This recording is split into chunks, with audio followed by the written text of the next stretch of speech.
Is there an over-the-top pollinator attracting plant that I could add to my yard? That's a frequent question I get. The answer is yes. Meet Snow Squarestem, also known as salt and pepper plant. Hi, Alice here. This wonderful plant is found in a variety of USDA hardiness zones from 6 to 10. So that includes most of the peninsula of Florida, Georgia, the Carolinas, and also over to the Mississippi River. This is a hardy, long-lived perennial. However, depending on your hardiness zone, it also may be considered an annual. It is deciduous, so it dies back in the winter or whenever the first hard frost occurs in your area. It grows from 2 to 6 feet tall and 2 to 4 feet wide. So it makes a great addition to a garden bed. Place it to the back. I came out to check my salt and pepper plant, and it is alive with pollinators buzzing around. But also, look, there is a butterfly enjoying the nectar. A must-have plant. It's considered a shrubby wildflower, and it can grow to 6 feet. When you compare my height at 5'2", this is around 4 feet tall. Bloom time is late spring, early summer through fall, and in some areas into early winter. Bloom color is white. Its bloom structure is small tubular-shaped flowers that have black anthers that come out of them. That's how it gets the name salt and pepper. Flowers are clustered in a flower head and attached to a square-shaped stem by brackets that are kind of coarse and hairy looking. I did a video on what brackets are on trilliums, so check that out. They are a type of leaf.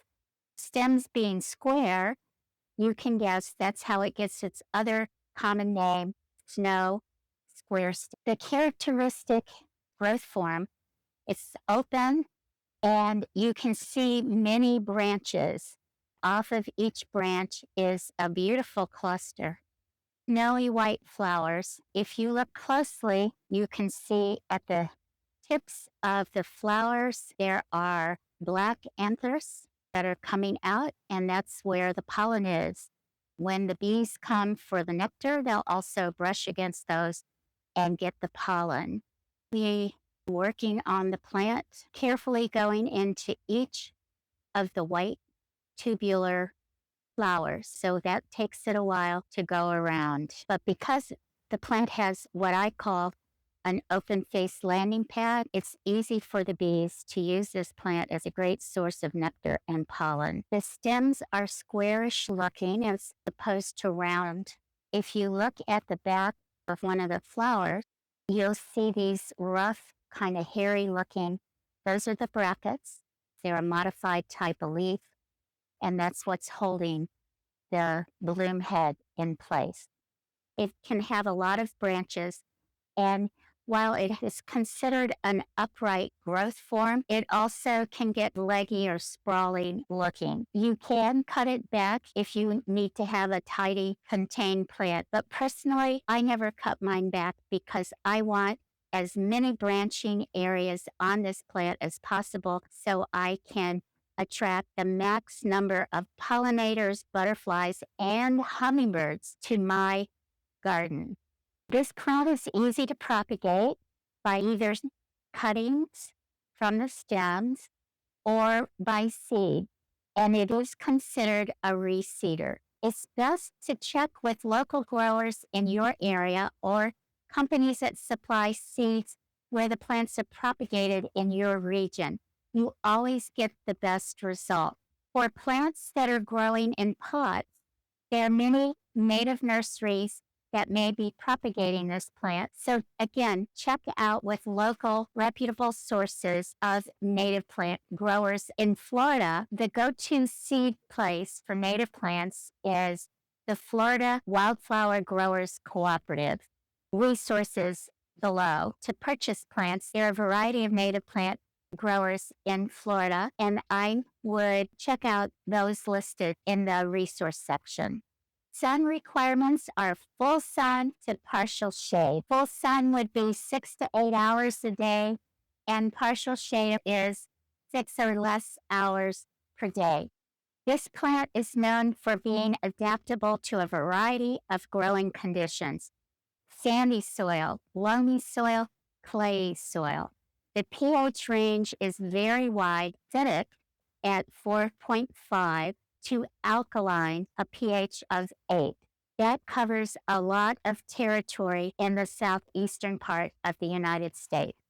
This is why it's important to know your soil's pH so you can always match the plant that you buy with the soil that you have. If you don't have a match, the roots of the plant cannot absorb nutrients in the soil. Water requirements, you have an adaptable range from moist to dry. Considered a plant that can handle drought fairly well, so it's got the label drought tolerant. Usually this plant is used as a single specimen in a garden, but if you're going to plant several, those should be spaced at least 2 or maybe 3 feet apart.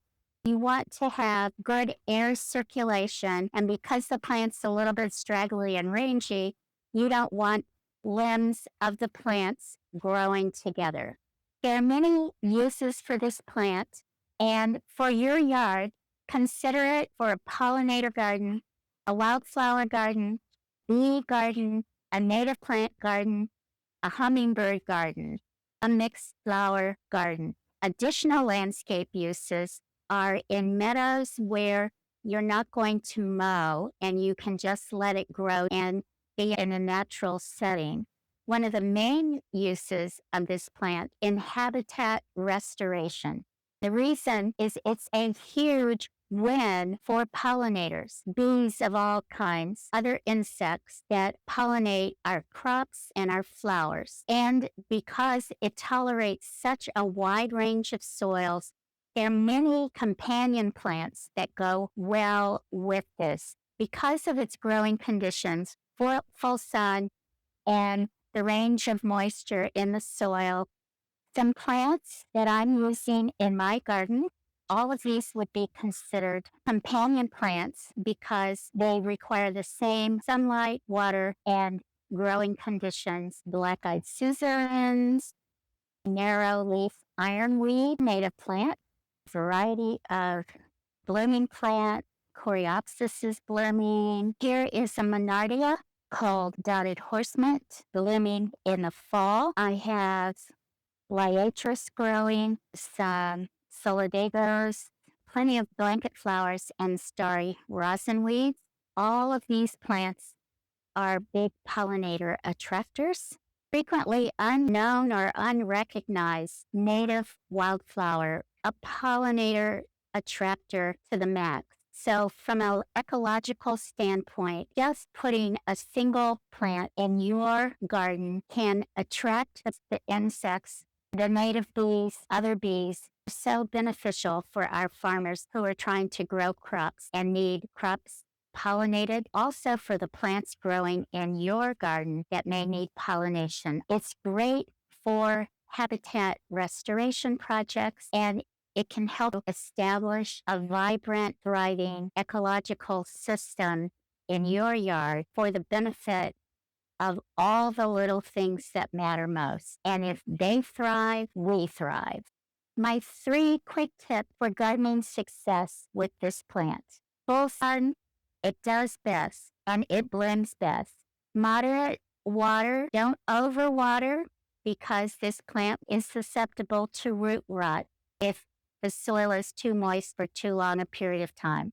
And if you have poor soil, go ahead and plant this plant because it thrives in poor soil. It doesn't need fertilizer. To me, that's a great benefit. Don't have to worry about any runoff from fertilizer, over-fertilizing, all of that. You've got yourself a low-maintenance plant. A common mistake for those of you who live in coastal areas. This plant does not tolerate brackish water, salt spray, and salt water when you have a storm surge and water comes and might even stand for a little while. When you're planting, consider the conditions of the area where you're living. Try out this amazing pollinator attracting plant, Snow Squarestem, in your garden. Bring your garden to life. If you have experience to share, please comment below. Subscribe, Garden Roll, help this channel thrive, and receive ongoing gardening tips and information to help you grow the garden that you love. See you again soon.